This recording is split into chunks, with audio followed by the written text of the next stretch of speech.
Right, this is a 4-bedroom house. We've been instructed to do a deep clean of this property. This is the main entrance door, and this is where people get their first impression of the property. So we do pay particular attention to the main entrance, particularly on things like the paintwork, any sort of finger marks or grubbiness. We do try and tackle that without damaging the paint finish. Threshold, that can do with a good brush, vacuum, clean and wipe down.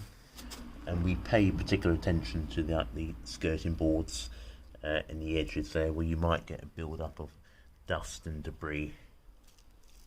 Paintwork here is quite old, so there's not a huge amount we're going to be able to do with that, but we do look out for finger marks and grubbiness.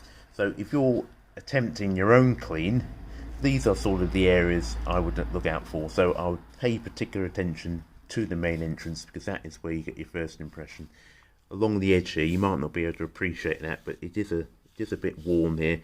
Maybe that might benefit from a wash down, and I would only use a mild detergent on this. Like I say, I'm not going to use anything strong or too aggressive. I don't want to take the paint off or spoil the finish. So any sort of washing of paintwork, particularly if it's quite old, I'm going to be quite gentle with that. There's a limit to what you can do. You might, probably on old paintwork, you'll be better off repainting, because you don't want to strip the surface or spoil the finish. Quite a big reception room here. Modern PVC windows, so they certainly need to be cleaned, and we would do that. So we clean the glass and the frames, in particular the edges. Quite often you get a accumulation of dirt and marks, particularly along the grooves here. So if you're doing this yourself, I'd certainly pay attention to those areas here. We'll clean a high to low level, so it will be a dust down from high level right down to low level. That would also include things like the radiators, power points and switches would also be included. Right, I can see behind the radiator there's some cobwebs. And again, we have a radiator brush and duster that we can use to tackle those areas. It's always quite handy. Also, we would clean any power points and switches. That's something that's often overlooked in a clean. Looking at the light fittings as well, they're all dusty. Quite often you get flies and insects, dead flies and insects build up inside, so just be aware of that if you're doing a clean yourself. The kitchen is almost always a place where the most cleaning is required. You can see the condition of the oven and the hob. It's very dirty, very greasy, so that's going to need a lot of effort, a lot of cleaning to get that up to an acceptable standard. Right, this is a 1.5 unit here oven. The upper oven or half oven, that's very dirty, greasy. The door and sides of the oven inside that they'll all need extensive cleaning.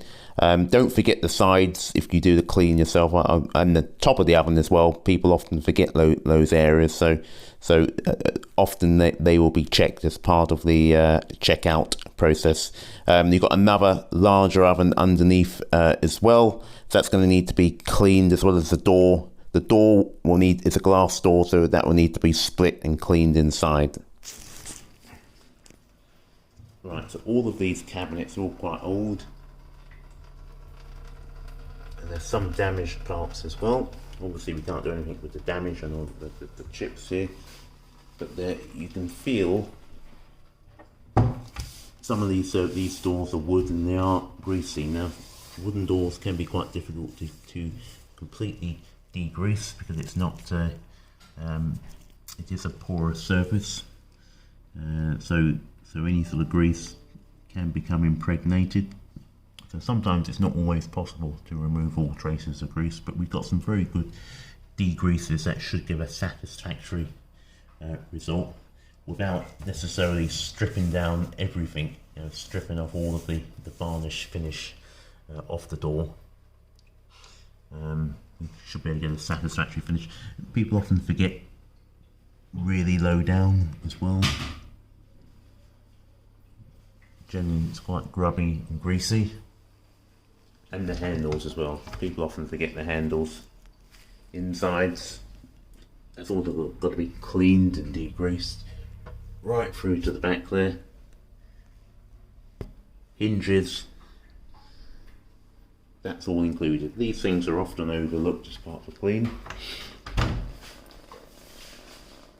Right, you've got a sink here. Sink requires quite a bit of work. Descaling. The water here is quite hard. There's quite a lot of limescale that's built up. Right, this kitchen has a small dishwasher unit, so freestanding dishwasher. That's going to need to have a clean. You can put the clean inside using like a self-wash cycle. There are products you can buy to go inside the dishwasher, but that's not going to clean the edge of the door and underneath and the sides of the machine. So that would have to be done manually. You can see that there's quite a lot of dirt and limescale, and so that's going to need a really good clean along the edge. Don't forget underneath the door as well. That's something that's overlooked frequently. It's a freestanding appliance.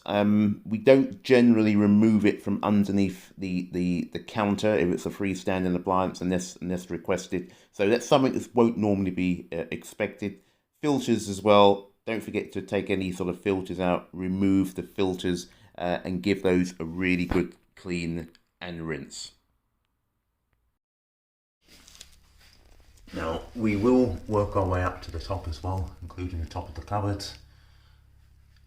And again, it looks like they've not been cleaned thoroughly for quite a long time. So that would all be included, but that's the sort of thing that some people miss. They don't often always do the tops of the cupboards as well as on the bottom, although it's not too bad here, but that will need to be cleaned and degreased. Tiles here, they're not in a terrible condition. Right, an old extractor here, it's quite greasy. It's got some filter paper here as well that you can see underneath. That's all going to need to be cleaned and degreased as well. This kitchen's got a utility room with the washing machine. Soap tray needs a really good deep clean, so we'll generally take that out.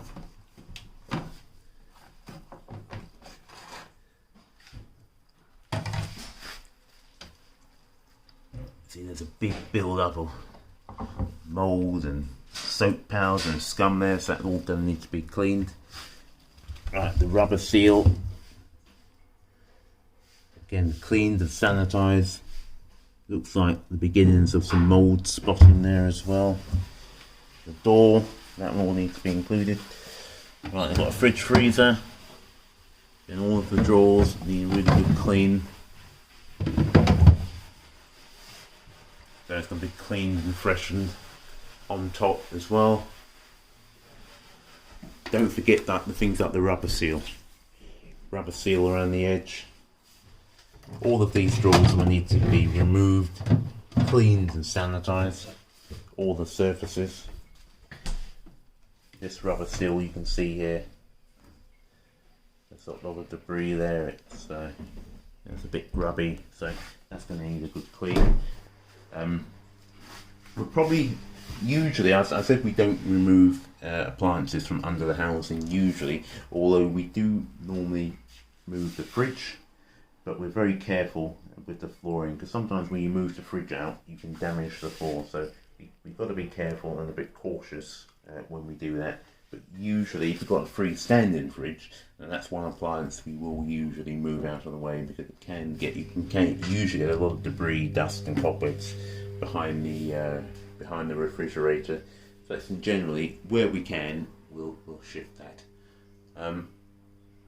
Light fixtures and fittings. Again, they're dusted, just a dust down from the ceiling level. Pipe work as well, again that will be dusted down.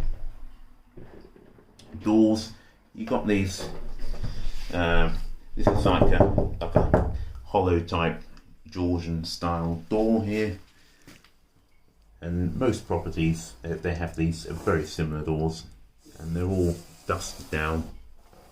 Use a stiff brush and then just a wash down generally. Right, now going upstairs, so all of the skirting boards that will be included, handrail as well, cleaned and sanitized.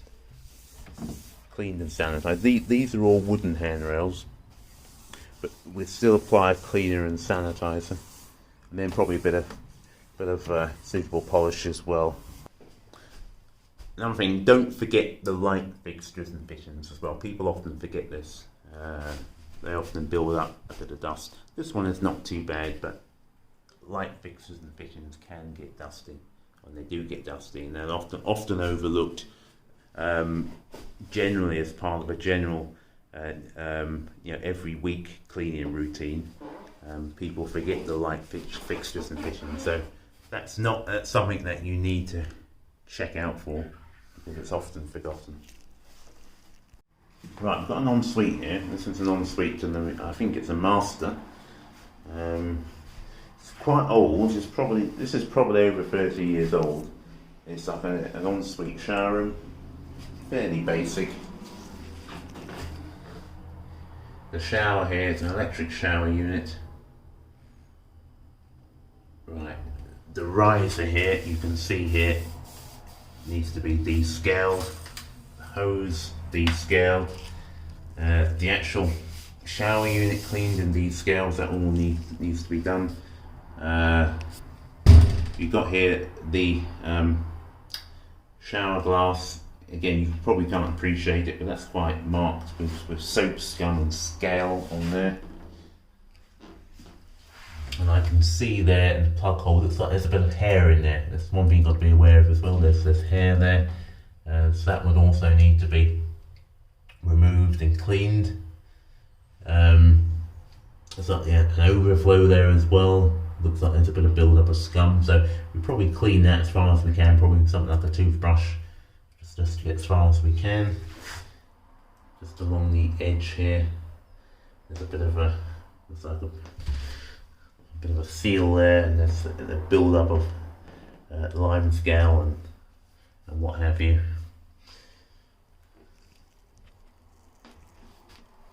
Toilet, we're clean and descale that, including behind into the corners as well.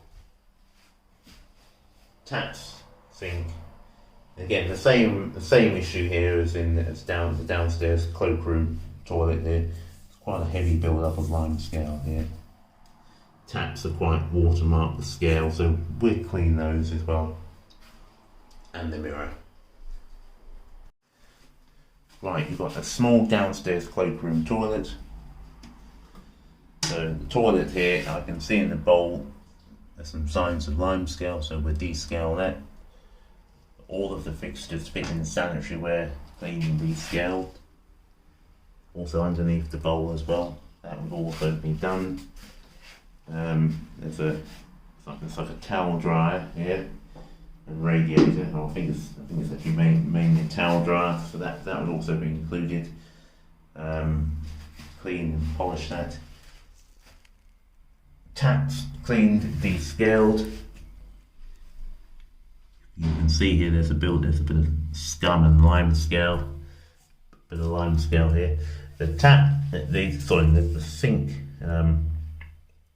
plug hole, it seems like that's really heavily tarnished, so there's not a lot we can do there, but we can descale. Also not forgetting around the back and into the corners. Right, the cleaning team is now just completing their work. I can see that they've cleaned the entrance there that I saw probably about 8 hours ago now, so they've been working hard. Let's look. See, the oven has now been cleaned and degreased, I can see that.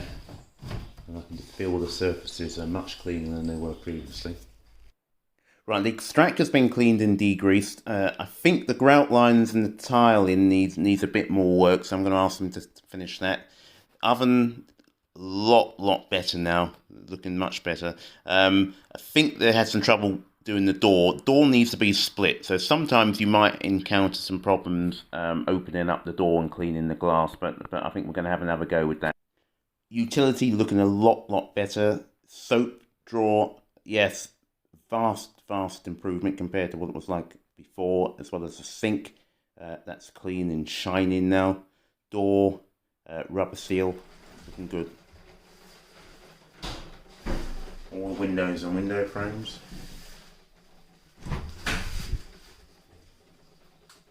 Fridge including rubber seal. And freezer units, all the compartments. Doors cleaned and washed down. Paintwork. Switches.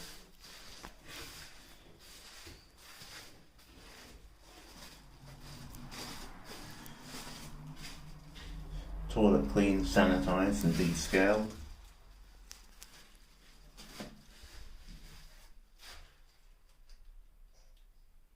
Taps cleaned and descaled. Windows cleaned. Frames. High to low level dusting. Light fixtures cleaned and dusted. Right, taps all cleaned and descaled, so all sparkling now. Toilet cleaned and descaled. All the shower fixtures and fittings cleaned and sanitised and descaled. Looking a lot better now.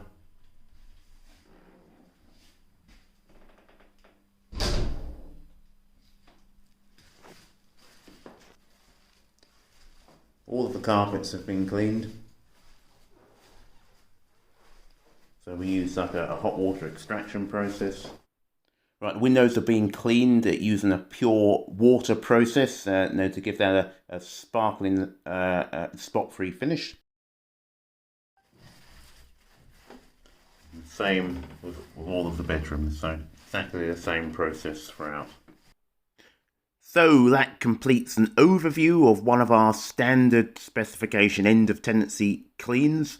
I hope that's been informative, and also I hope it helps you if you're thinking about doing your own clean as well, and gives you an idea of the sort of things that you'll need to do. If you need any assistance or advice, then please feel free to give us an email, and we will try to assist, even if you're not using our services.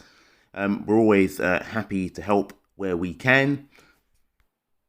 One final issue I wanted to clarify is that we do very good cleaning. I personally have been involved with or overseen thousands of cleans over the years.